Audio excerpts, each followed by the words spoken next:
সরকারের নির্বাহী আদেশে অবশেষে নিষিদ্ধ করা হলো রাজনৈতিক দল বাংলাদেশ জামায়াতে ইসলামকে। যুদ্ধাপরাধ, মানবতা বিরোধী অপরাধ, সন্ত্রাসী কর্মকাণ্ড, সাম্প্রদায়িকতা ও জঙ্গিবাদের সঙ্গে সম্পৃক্ত থাকার অভিযোগে সন্ত্রাস বিরোধী আইনে দলটিকে নিষিদ্ধ করেছে সরকার।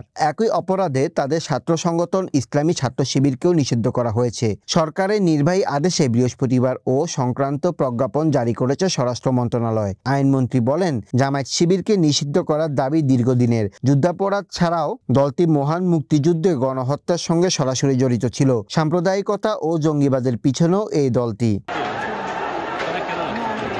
সর্বশেষ 16 জুলাই থেকে দেশে যে নৃশংসতা চালানো হয়েছে, কোটা বিরোধী আন্দোলনের উপর ভর করে যে সহিংসতা চালানো হয়েছে, এর পিছনেও জামায়াত শিবির সরাসরি জড়িত। অ্যাডভোকেট আনিসুল হক আরও বলেন, যারা কোটা আন্দোলন করছে তারা কিন্তু বলেছে এই সহিংসতার সঙ্গে তাদের কোনো সম্পৃক্ততা নেই। সেই ক্ষেত্রে আমাদের কাছে তথ্যপাত্র আছে, জামায়াত শিবির, বিএনপি, ছাত্রদল যারা জঙ্গি তারাই এটা করেছে।